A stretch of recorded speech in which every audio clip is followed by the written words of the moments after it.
Last year we had a very strong financial year in terms of the money that the company made as a result of music overflows, as a result of profitable films for us also. लेकिन लोग hit या flop एक जिगरा नहीं चली last year. I think that's about it. That didn't give us profit. The reason to have Soul Stake वो बिल्कुल नहीं था कि मुझे कोई नीड थी पैसों की या ज़रूरत था. इट वॉज एक्चुअली क्योंकि मैं चाहता था कि हम बहुत जाके आगे अपने कंपनी को ग्रो करें, एक्सपैंड करें. मैं अपना डिस्ट्रीब्यूशन आर्म शुरू करना चाहता था, विच आई स्टार्टेड इमीडिएटली. धर्मा का डिस्ट्रीब्यूशन हमने अनाउंस किया. We hired someone very strong, Bhumika Tiwari, to head that division. फिर मैं बहुत चाहता हूँ कि इवेंचुअली मैं अपना म्यूजिक लेबल स्टार्ट करूँ. फिर मैं बहुत चाहता हूँ कि मैं बहुत सारी ऐसी फिल्में बनाऊँ way I fund them entirely on my own, ताकि उसकी पूरी प्रॉफिटेबिलिटी हमारे पास आए. नॉर्मली क्या होता था, हमारा मॉडल क्या था, क्योंकि मैं बहुत नेसेंट हूँ राज एज अ प्रोड्यूसर. एक्चुअली मेरा सफ़र और अपूर्वा का सफ़र, हम दोनों साथ भाइयों की तरह हम ये कंपनी चलाते हैं. 15 साल का सफ़र है एक्चुअली. 2008 से मैं मल्टीपल फिल्म प्रोड्यूस कर रहा हूँ. तो ये जो है ना, एक ब्रांडिंग बन गई थी, लेकिन एक्चुअली सिर्फ 15 साल का ब्रांड है.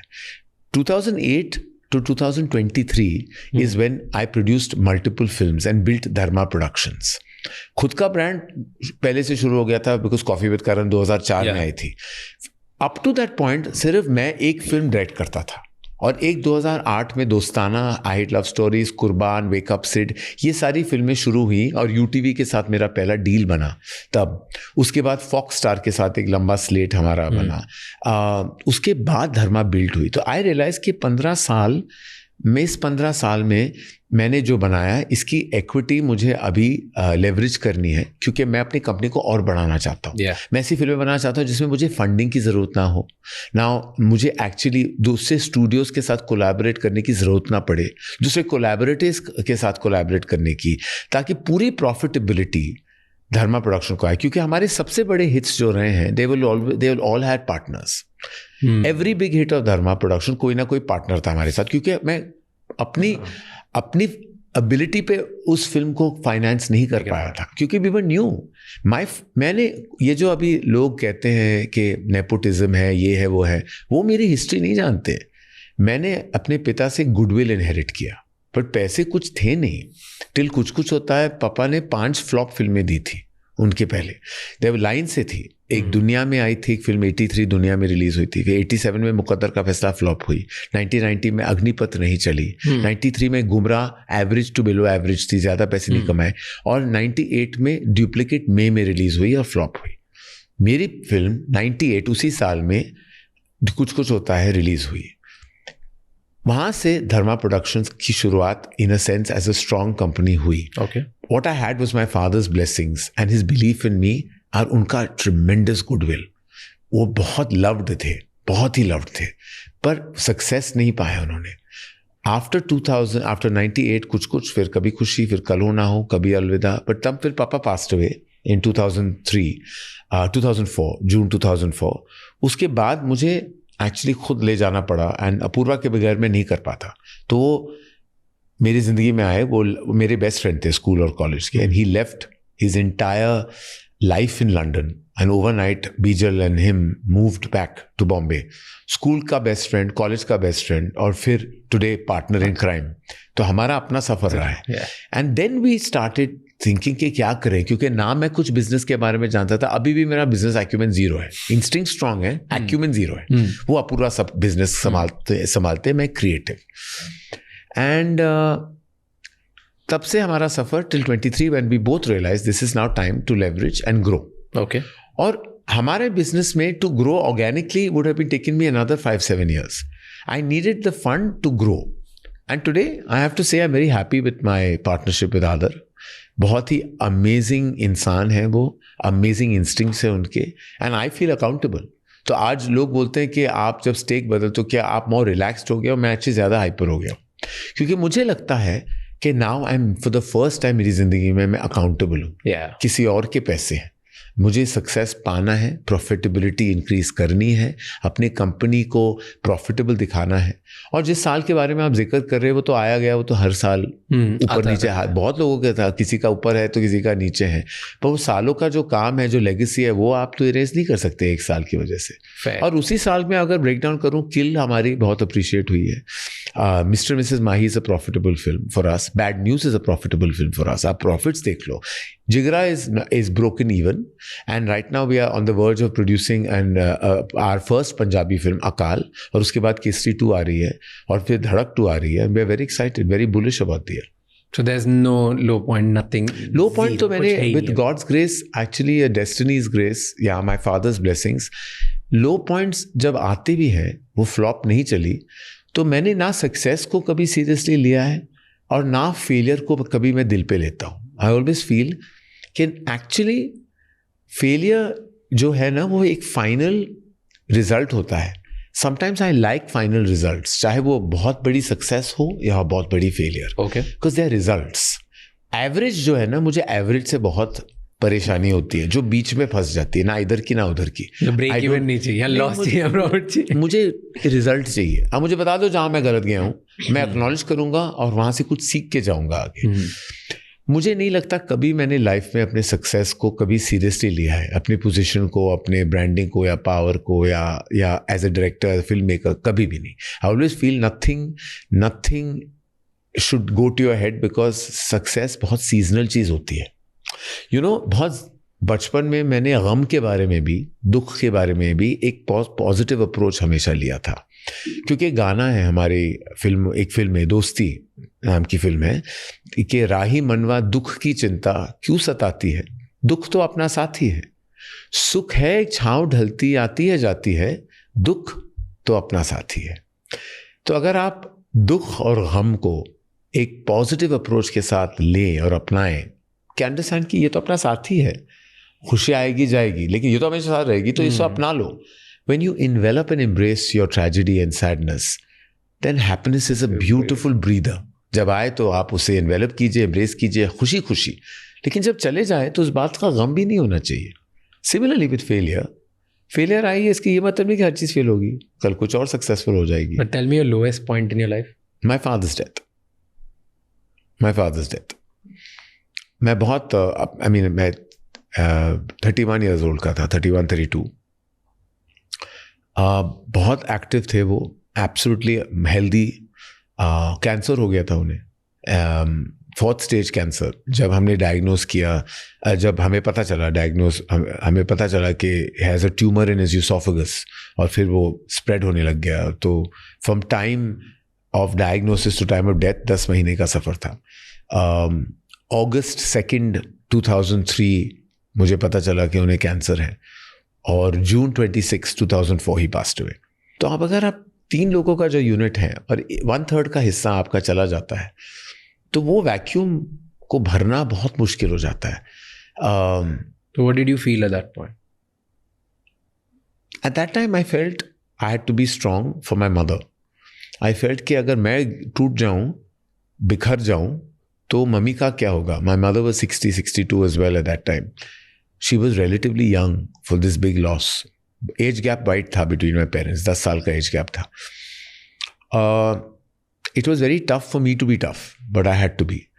मुझे गम जो है, और वाकई जो cathartic meltdown मेरा 2-3 साल बाद हुआ, where I really felt that I broke down much later, because तब तक I was putting up a front. जो मेरी पर्सनालिटी का हिस्सा भी है राज, मैं जेमिनी हूँ, तो मैं दे से ना you get 2 for the price of 1, तो there can be 2 very distinct different personalities coexisting. एक मैं आपको अपना स्ट्रॉन्ग साइड दिखाता हूँ, अपने वल्नरेबिलिटी कभी नहीं दिखाता। दूसरा, जब मैं वल्नरेबल हो जाता हूँ तब मैं होना चाहता हूँ। तो वो मेरा, आई स्टिल फील कि I am wounded by the death of my father. I still feel कि वो अभी भी मुझे जब याद आते हैं, तो it's a point that gets me emotional. But again, I always feel, and what I did, and I tell people who lose their loved ones or their parents, कि जब when you lose a parent, I feel you gain a God, and उस God का चेहरा आपको दिख जाता है, और वो चेहरा आप मेरे लिए मेरे फादर है. देखो, gods idols, everybody has their way of connecting with God. अपनी रिलीजियस बिलीफ, अपनी फेथ, सबको have their own way. They pray, they meditate, जो करते हैं. लेकिन मुझे एक साफ चेहरा दिखाई दिया कि अब मेरे जो भगवान है वो मेरे पिता है. तो अब मेरा डायरेक्ट लाइन ऑफ कम्युनिकेशन उनके साथ है. अभी मैं रोज बात करता हूं उनसे. उसे आप प्रेयर बुला लो, मैं कम्युनिकेशन करता हूं. मैं लड़ता भी हूं उनसे, झगड़ता भी हूं उनसे. हक है मेरा, मैं मांगता हूं चीजें अपने लिए, अपने बच्चों के लिए, मम्मी के हेल्थ के लिए, सब कुछ मांगता हूँ. मेरी निगोशिएशंस भी होती हैं उनके साथ कि पापा ये मैं करूँगा, फिर मैं यही करता हूँ. एंड मेरी बात होती है बाकायदा, सुबह होती है, रात को होती है, सोने से पहले और उठने के वक्त. मेरी चैनल ऑफ कम्युनिकेशन पापा के साथ हमेशा खुली है. How beautiful. And you said कि आप थोड़े टाइम बाद ब्रेक डाउन हुए. कब हुआ है, क्यों हुआ? मुझे अभी भी याद है वो पल. वाई इतना लेट क्यों हुआ? मुझे पता नहीं. मैं एक फिल्म देखने गया था टोरंटो में, नेमसेक. मीरा नायर की फिल्म थी. वो शायद ये बात जानती भी नहीं है कि प्रीमियर नाइट थी टोरंटो फिल्म फेस्टिवल में, ओपनिंग नाइट थी, और मुझे उन्होंने बुलाया था. मैं टोरंटो में था फेस्टिवल के लिए. मैं पिक्चर देखने गया and I wept a lot at the end of that film. And then I walked to the hotel, उस वेन्यू से रोते हुए अकेले, because I couldn't stop crying. And I went to the hotel room and I think 2 घंटों तक मैं बस रोते रहा. एंड देन आई रियलाइज ये सिर्फ पिक्चर की इम्पैक्ट नहीं हो सकती, ये कुछ और है. It's touched a cord in me, but trigger वो फिल्म ज़रूर थी. कुछ मुझे एंड ऑफ द फिल्म में वो फीलिंग नेमसेक ने मुझे दी. एंड उसके बाद it went into my father's emotion, और मैं पूरी तरह टूट पड़ा. वाकई आई ब्रोक डाउन. बट राज, उसके बाद मैं इतनी लाइट फीलिंग आई मुझ में, कुछ मुझे लगता है जैसे कोई बोझ किसी ने उठा के कहीं रख दिया है. I just felt somebody just took that away and took it away from me. Maybe Papa himself, I don't know. I felt कि मैं बस वाकई सांस ले सकता हूँ in the way that I used to remember breathing. Like I felt like I was not breathing in the same way for 2 years. Because I felt वो baggage थी और वो चली गई. And there's something so beautiful about crying, about tears. आंसू कभी खुदगर्ज नहीं होने चाहिए, उन्हें बाहर निकलने चाहिए, उनको बहने चाहिए. उनका काम है आपको वो सुकून देना. And that's the beauty about tears, is that they can give you so much relief. And वो आंसू जो थे और वो ब्रेकडाउन जो था, वो मेल्टडाउन जो था, मुझे हमेशा याद रहेगा. पर अब इजी होता है रोना? बहुत आसानी से रो सकता हूँ मैं, और मुझे कोई शर्म नहीं है, ना मुझे बुरा लगता है, ना मैं कॉन्शियस होता हूँ अगर मैं फिल्म देखते हुए रो रहा हूँ या इमोशनल हो जाता हूँ कहीं, या अपने बच्चों के सामने इमोशनल हो जाता हूँ, मम्मी के सामने या दोस्तों के सामने. मुझे रोने में कोई प्रॉब्लम नहीं है. यू जस्ट सेड कि आप वल्नरेबिलिटी दिखाते नहीं हो लोगों को ज़्यादा. आपका एक स्ट्रॉन्ग साइड है और एक पर्सनल साइड है. तो व्हाट डज दैट मीन कि अगर अब रोने में प्रॉब्लम नहीं है, इमोशन शो करने में प्रॉब्लम नहीं है, तो फिर क्या प्रॉब्लम है? मैं अपनी कमजोरी आपको नहीं दिखाना चाहता. आंसू मेरी कमजोरी नहीं है. आंसू मेरे लिए एक it's a celebration of your emotion. कमजोरी मेरी है कि अगर आपने मुझे अटैक किया पर्सनली, आपने मुझे ट्रोल किया या आपने मुझे किसी, मैं आपको दिखाना नहीं चाहता कि मैं अफेक्ट हो रहा हूँ, क्योंकि मैं वाकई स्ट्रांग हूँ. मैंने बहुत कुछ सुना है अपने बारे में बचपन से. सबसे ज़्यादा क्या अफेक्ट किया है राज? जब से मैं जवान था तो लोगों ने मजाक ही उड़ाया मेरे बोलने के स्टाइल पे, मेरे चलने के स्टाइल पे, मेरे बॉडी लैंग्वेज पे, मेरे लुक्स पे, उस वक्त मेरे मोटापे पे भी. फेमिनिट, पैंजी, क्या क्या बुलाते थे बचपन में. और बच्चे कभी कभी रूड और ऑब्नॉक्शियस हो सकते हैं, और आपको वो चीज़ें, आज तो थेरेपी के सेशंस हैं, काउंसलिंग के सेशंस हैं, आज आपको इतनी फैसिलिटीज़ हैं आपके लिए. मैं तो 70s और 80s में पला बड़ा हूँ. वहाँ तब कुछ था नहीं. ऐसा नहीं था कि हम कोई काउंसलर के पास जा सकते थे, कुछ नहीं था. आपको खुद अपने रेमेडीज़ ढूंढने पड़ते थे, खुद अपने आप को क्योर करना पड़ता था.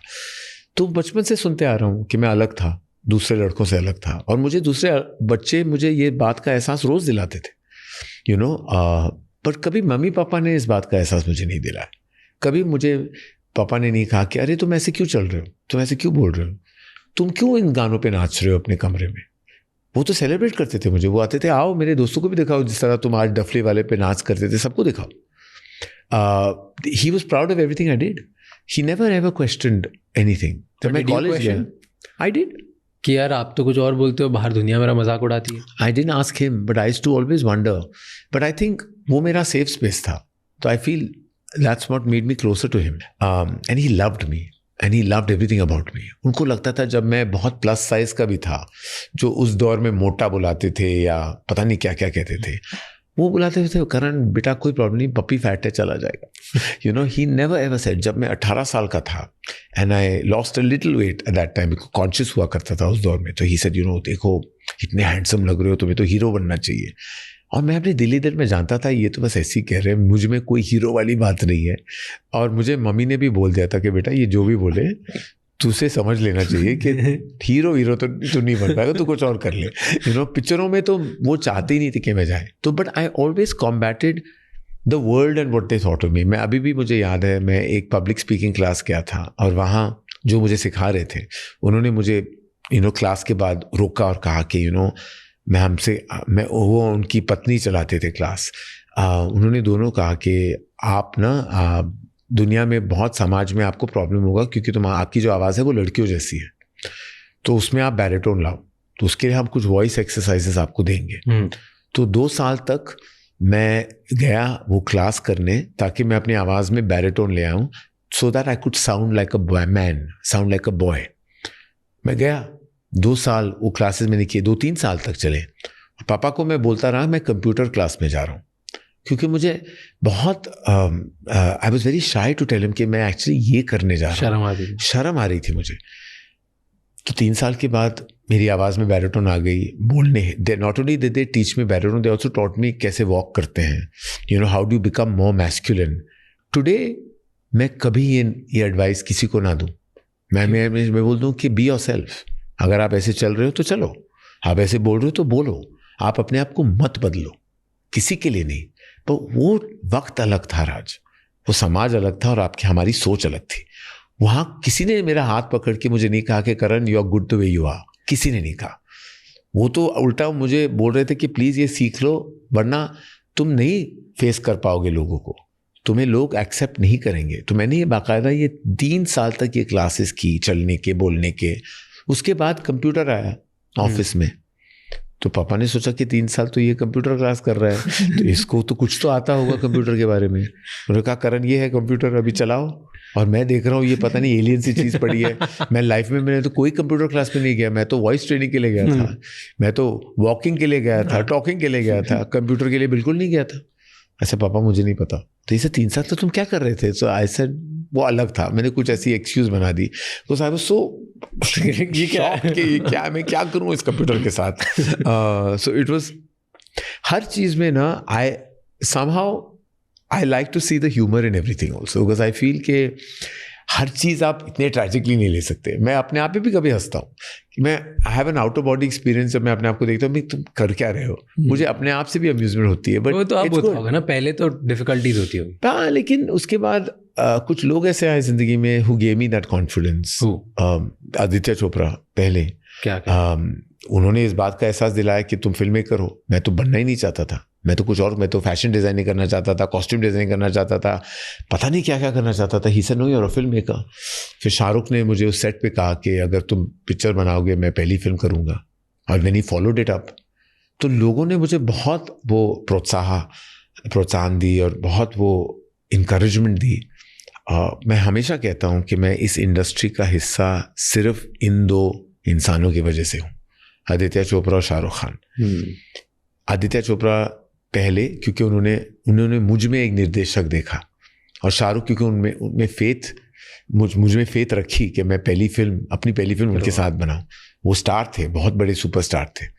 मैं आज यहाँ नहीं होता, आपके सामने नहीं बैठा होता उनकी वजह से। वो दोनों नहीं होते आज।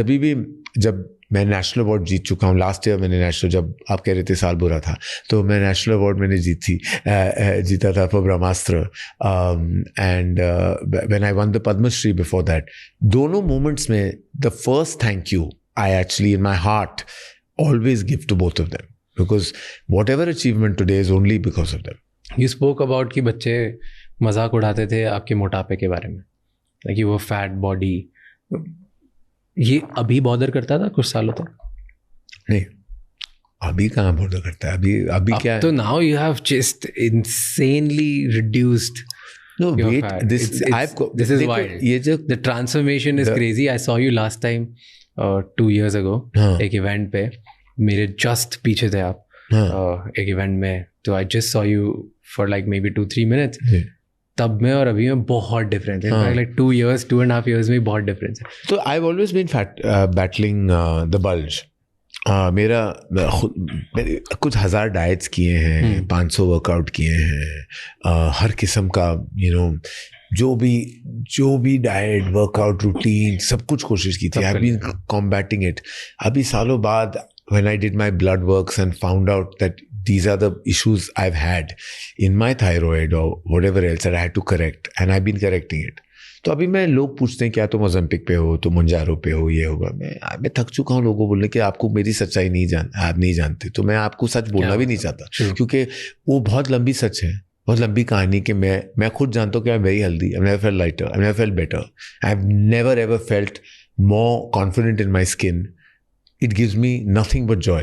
After 52 years, I feel confident. But otherwise, बाकी मुझे body dysmorphia है. Body dysmorphia क्या होता है? Can you explain? जब आप खुद के body से ashamed होते हो, जब आप बिना कपड़ों में आप awkward होते हो, जैसे मैं होता हूँ, अभी भी होता हूँ. खुद कोई कांच में नहीं देख सकते. नहीं, आपको अच्छा नहीं लगता जो आप देखते हो, और आपको वो आपको इश्यूज होते हैं अपने बॉडी को लेकर. तो जब मैं स्विमिंग जाता था तो मैं बहुत कॉन्शियस था कि अभी मैं जल्दी टॉवल निकाल के एकदम पूल में घुस जाता था ताकि कोई देखे ना. So in the 2 seconds between me in the beginning at the top of the pool and in the pool, जल्दी मैं अंदर चले जाऊँ ताकि कोई ना देखे. मैं कभी कोई सौना नहीं गया, जहाँ लोग घूमते हैं टॉवल में, मैं नहीं जा सकता. मुझे होगा ही नहीं, मैं अभी भी नहीं होगा. और आज में अभी तो मैंने बहुत वेट रिड्यूस किया, फिर भी नहीं जा पाऊंगा. But what's the difference? क्योंकि थोड़ी सी अनकंफर्टेबलनेस ना सबको होती है. सबको लगता है कि मैं थोड़ा पतला हूँ, मैं थोड़ा मोटा हूँ, मुझे ये खराब है, वो मेरा टमी फैट बाहर है. लाइक सो एक कॉन्फिडेंस होती है लोगों में, एक अनकंफर्टनेस. और बॉडी डिस्मॉर्फिया में मतलब डिफरेंस क्या है?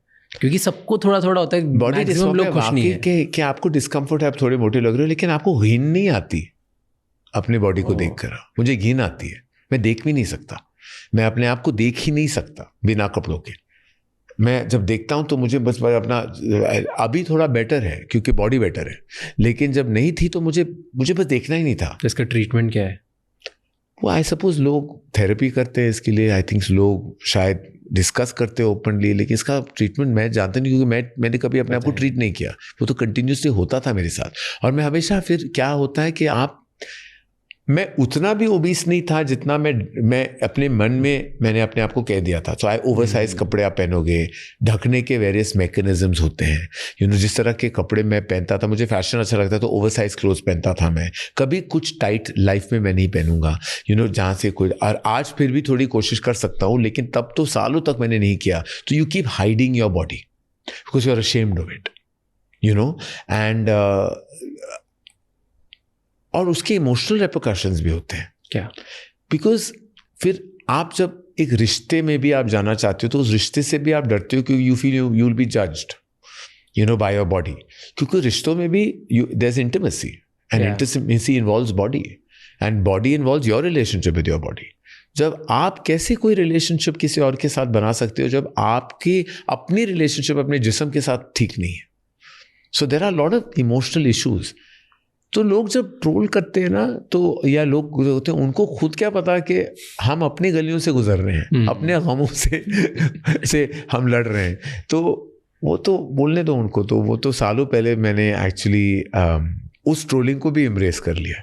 बट डू यू थिंक कि ये जो like a lot of people take GLP-1 right, तो इसमें प्रॉब्लम है कि इतना पब्लिकली बताने में इतना इशू क्यों है? बिकॉज I've seen बहुत सारे लोग कोई भी अगर कोई इन्फ्लुएंसर सेलिब्रिटी वो एकदम से अगर पतला हो जा रहा है, so everybody is just like commenting Ozempic GLP-1 like सब. GLP क्या है? GLP-1 जो ड्रग है एक्चुअली ओजेम्पिक का. अच्छा ओजेम्पिक का, हाँ दैट राइट.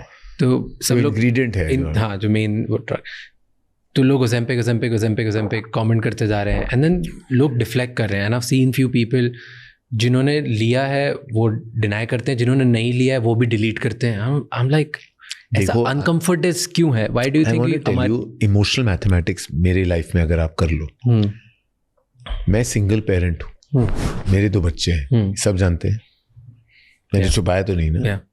मैंने किताब लिखी है कॉल एन अनसुटेबल बॉय, उसमें बहुत सारी चीज़ें लिखी हैं जो मैं कभी लाइफ में ना डिनाई करता हूँ ना मैं झूठ बोलता हूँ. मैंने बहुत सी चीज़ें, जैसे लोग कहते हैं मेरी ज़िंदगी खुली किताब है, मेरी बंद किताब भी है, सब कुछ लिख लिया मैंने. मैं जब अपनी ज़िंदगी के बड़े सच नहीं छुपाता तो मैं ये छुपाऊंगा कि मैंने ओजेम्पिक लिया है या मुंजारो लिया है? ये क्या है? इमोशनल मैथमेटिक्स आप खुद कर लो.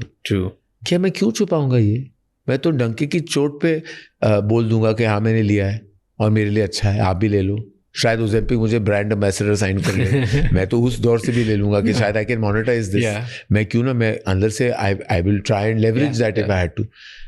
तो आई ऑलवेज फील कि आपको बोलना है बोलो कि ओजेम्पिक क्या है, ये है वो है, पर वो तो रोज मेरे कमेंट सेक्शन में कुछ ना कुछ तो वो बोल ही रहे हैं. हाँ. ये भी बोलने दो, आज ये बोल रहे हैं कल कुछ कॉल बोल रहे हैं. तो आई सेड रोज मैं नए समस्या का हल तो मैं नहीं ढूंढ सकता, तो मैं हल ही नहीं ढूंढता. मेरी खुशी, मेरे अंदर की खुशी मुझे सबसे ज़्यादा, मेरे लिए सबसे ज़्यादा ज़रूरी है. When I am at peace with myself, दुनिया जो कहे वो सब कहे. But how did this happen then, transformation? What's the, give me 2-3 secrets that you did. So there was genuinely a thyroid fluctuation, which I won't get into details, which I did a full blood work with, and I realized I had to take something to control that level, which for 15-20 साल तक मुझे उस बात का एहसास भी नहीं था कि मैं I was living with this problem. Because I always wonder कि मैं कितना कुछ कर रहा हूँ, मेरा क्यों नहीं घट रहा मेरा वेट, मैं क्यों स्केल पे जब खड़ा रहता हूँ मेरा नीडल डजंट मूव, और जब मूव होता है तो बहुत मैं वीवा मायर भी गया था, हेल्थ स्पास भी गया, हर जगह जा चुका हूँ. I never used to lose weight. When I corrected the levels and then I went on something called OMAD, which is called 1 meal a day, OMAD. पहले 7 दिन बहुत मुश्किल थे.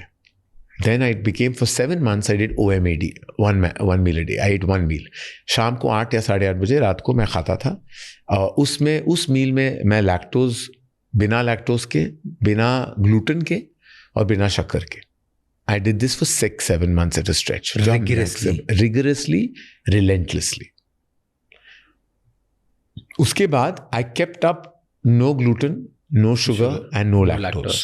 Not, I'm mildly lactose intolerant. ऐसा नहीं भी नहीं, mildly. तो अब मैं almond milk पीता हूँ, शक्कर में डाल. Last 1.5 months, I feel कि I have to put on some weight, so I brought in lactose little bit and I brought in carbohydrates in the form of rice. Gluten फिर भी मैं नहीं खाता. So I brought in these 2 elements and I started doing weight training and I'm playing paddle. Okay. You said something which I didn't understand and that was कि लोगों को मेरी reality नहीं पता है, which technically is the case with everything, पर इसकी वजह से लोगों ने एक परसेप्शन बना दिया है मेरे बारे में. तो पिछले 15 सालों में if you were not an insider, nepo, ये सब कुछ भी नहीं, ये परसेप्शन कैसे बना आपका? मुझे नहीं पता. Like when did this happen, when do you think this happened? क्या हुआ ये? I don't know. एंड क्योंकि 15 year is very young. Like if you actually look at the industry, any industry, 15 साल में तो कोई क्या इनसाइडर बनता है? इनसाइडर तो मैं हमेशा से था, बिकॉज मेरे पिता जो है वो फिल्म इंडस्ट्री का हिस्सा रहे हैं. बट व्हेन आई फील कि उनकी रूह जहाँ भी है वो भी हंस रहे होंगे कि मुझे नेपोटिस्टिक और मुझे नेपोटिज्म का ब्रांड एम्बेसडर कहा जा रहा है, जहाँ my father has only combated failure and the first time. But yes, foot in the door मिला मुझे, उनकी वजह से मिला, पहली फिल्म की वजह से मिला. बट वो हर प्रोफेशन में होता है, वो हर प्रोफेशन में होता है. एंड आई फील लाइक पापा ने भी रिस्क लेकर वो पहली पिक्चर बनाई, मनी इंटरेस्ट पे लिया और पिक्चर बनाई. He took a chance, he took a risk on his son who was making his first film. मैं बड़ी फिल्म फ्लॉप बनाता तो हमें वो भी घर जहाँ रह रहे थे उसे बेचना पड़ गया. उसके बाद मुझे पता नहीं ये कब, आई थिंक कॉफी विद करण की शुरू होने के बाद एक अजीब सा रेपुटेशन बन गया कि मैं एक किस्म का इंसान हूँ. मुझे लोग जब करीबी से जानते हैं, they know the real person I am, the true human being that I really am. I cannot claim to be any kind of human being on my own ना. जिस किस्म का इंसान मैं हूँ, मैं खुद अपने बारे में थोड़ी कह सकता हूँ किसी और को मेरे बारे में. जो मेरे करीबी लोग हैं वो मुझे जानते हैं, पहचानते हैं, मुझे परख चुके हैं. लोग जो नहीं जानते उन्होंने अपनी राय अपने आप बना ली है. और मुझे कई लोग ऐसे मिलते हैं राज जो कहते हैं you are nothing like we imagined you to be. So I said but why did you imagine otherwise. उन्होंने एक इमेजिनेशन बना ली है, एक नैरेटिव कहीं स्प्रेड हो गया है, और वो नैरेटिव लोग बिलीव करते हैं या नॉट बिलीव करते हैं, या कुछ आपकी वाकई आपकी एनर्जी को पहचान लेते हैं. They see through all this and realise that maybe he is a good guy, you know, and he means well, he has a big heart and a warm demeanour. And some feel the exact opposite.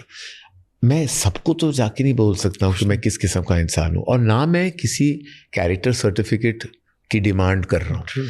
मैं बस अपनी मेहनत से, जोश जुनून शिद्दत से अपना काम करना चाहता हूँ. और one thing I believe very strongly in Karma. I believe कि कर्मा पॉइंट्स आपके बहुत अबंडेंट होने चाहिए, क्योंकि तेरा कर्म ही तेरी विजय है. I believe that very very strongly कि कर्मा मेरे लिए मेरा सबसे बड़ा रिलीजन है. I feel that I should never hurt anyone, come in the way of anyone. यहाँ लोग कहते हैं इसने इसका करियर डिस्ट्रॉय किया, उसका करियर. मैंने किसी का कुछ नहीं किया, मैंने सिर्फ अपना काम किया है. ये लोगों की बिलीफ है. ये लोग क्यों है ऐसे? बिकॉज मुझे there are so many, I will tell you, इसकी रिसर्च के लिए भी, और ऐसे ही obviously you see 500 reels on Instagram. इस रिसर्च के लिए भी आई वाज लुकिंग एट कि what are the most misunderstood things about Karan Johar, controversial things कौन सी है, कौन सी चीज़ें हैं जहाँ पे विच ही ऑलवेज डिनाइज और answers. Like I was just trying to do my research, positive negative both. And हर जगह ये आता है कि इन्होंने इसका करियर डिस्ट्रॉय कर दिया, उन्होंने उसका डिस्ट्रॉय कर दिया, छोटी छोटी क्लिप्स आती है. Why this clutter is everywhere? I don't, I suppose negativity also travels, positivity doesn't. मैं अगर आपकी तारीफ करूँ तो कोई देखेगा नहीं, लेकिन अगर मैंने राज शमानी की बुराई की तो उस पर बहुत सारे न्यूज़ बनेगी, Karan Johar said this happened. Yeah, so that suppose I walk out and say it was like the worst experience of my life being on Raj Shamani's podcast. वो रील पे 1000 कमेंट्स होंगे. अगर मैं बाहर के कोई डाल देगा, अगर लेकिन अगर मैं बाहर जाके कहूँ कि I had one of the best experiences talking to Raj, वहाँ 100 कमेंट्स होंगे या 50 होंगे या शायद उससे भी कम. अभी एक फैशन सा हो जाता है ना, आप बुराई करने लगते हो किसी की, आपको ही राय करण ये करण वो ये नेपोल लाइक ये. आई फील विद मुझे बस अच्छा इस बात की बस यही अच्छी मेरी एक पर्सपेक्टिव है इस पे कि लव मी और hate me, I am okay, just don't be indifferent to me. तो अगर आप मेरे बारे में इतना बात कर रहे हो that means I should matter. इतनी डिस्कशंस हो रही है आप मेरे बारे में. मैं हर एक्टर के साथ काम कर चुका हूँ. मैं आपको डिटेल एनालिसिस दे सकता हूँ, डेटा दे सकता हूँ मेरी फिल्मों में जिस लोगों ने उनके पहले कदम हमारे साथ लिए और जिनके करियर्स जो बिल्कुल आउटसाइडर्स हैं, जो इस इंडस्ट्री का हिस्सा नहीं है, उनका क्रेडिट राज मुझे कभी नहीं मिलता. From the beginning of my career I can tell you of people who I worked with who have flourishing careers today in the industry, जो इंडस्ट्री के बिल्कुल आउटसाइडर है. लेकिन मैं क्यों जाके ये लिस्ट किसी को दूँ? मैं आपको दे सकता हूँ. 25 डायरेक्टर लॉन्च किए हमने, 50 एक्टर्स जिनकी पहली फिल्में, लोग कहते हैं बड़े बड़े एक्टर से, आदर्श गौरव इतना बड़ा एक्टर है आज, इतनी बेहतरीन टैलेंट है, उसकी पहली film my name is Khan है. There are certain actors who have done break. I worked with every actor who've done their best work with us in defining work. I don't want to mention names here क्योंकि वो लोग जानते हैं जिसका जिक्र मैं कर रहा हूँ. And I feel कि मैं क्यों लिस्ट जाके बनाऊँ? जो टेक्नीशियंस है, प्रोडक्शन डिज़ाइनर्स है, आर्टिस्ट हैं, क्रिएटिव आर्टिस्ट हैं, डिज़ाइनर्स हैं, सबके पहले कदम हमने साथ लिए हैं. मैंने इनको इनकरेज किया है, तो आज वो काम कर रहे हैं, वो माहिर है अपने प्रोफेशंस में. वो कोई नहीं देख रहा, वो कोई नहीं देखता वो डेटा, क्योंकि वो पॉजिटिव डेटा है. नहीं, मे बी इसलिए भी ना कि the main star is usually someone from the family. But main star क्या होता है? एक स्टार लीड थोड़ी चलाता है. तो director captain of the ship क्यों बुलाते हैं आप उनको? वो कोई मायने नहीं रखता आपके लिए. I am saying people talk about it more बोल रहे हैं ना. मैं आपको बोल रहा हूँ, मैं आपसे बोल रहा हूँ कि if I have launched 20 outside directors are meant to be captains of the ship. Captain से बड़ी कोई चीज़ नहीं होती. अग्रीड. तो फिर आप वो बात क्यों नहीं कर रहे? आप एक्टर की बात कर रहे हो. Actor is not the sole component of a success of a film. अगर मैंने कहूँ कि सिर्फ स्टार की वजह से फिल्म, तो I am diminishing the 100 people who have worked on that film. Captain of the ship अगर आउटसाइडर है तो उसका क्रेडिट मुझे दो, उसका क्रेडिट क्यों नहीं दे रहे आप? क्यों नहीं दे रहे आप मुझे वो क्रेडिट?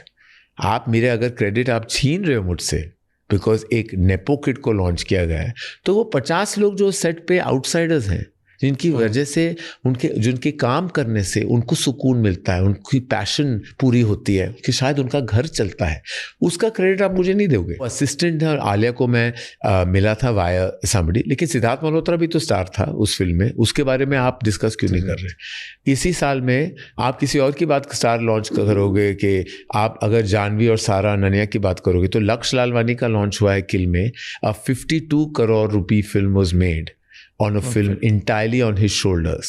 He's an outsider, मैं उसको कहीं से नहीं जानता। वो आज डेब्यू ऑफ द ईयर कहला रहा है, वो आज 2 और फिल्में कर रहा है, 3 और फिल्में कर रहा है, आप उसका जिक्र क्यों नहीं कर रहे?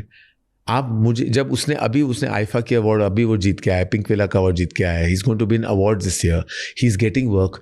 Why is there not one article, आप स्क्रॉल करो, जिन्होंने कहा है कि an outsider was given a launch by Karan Johar.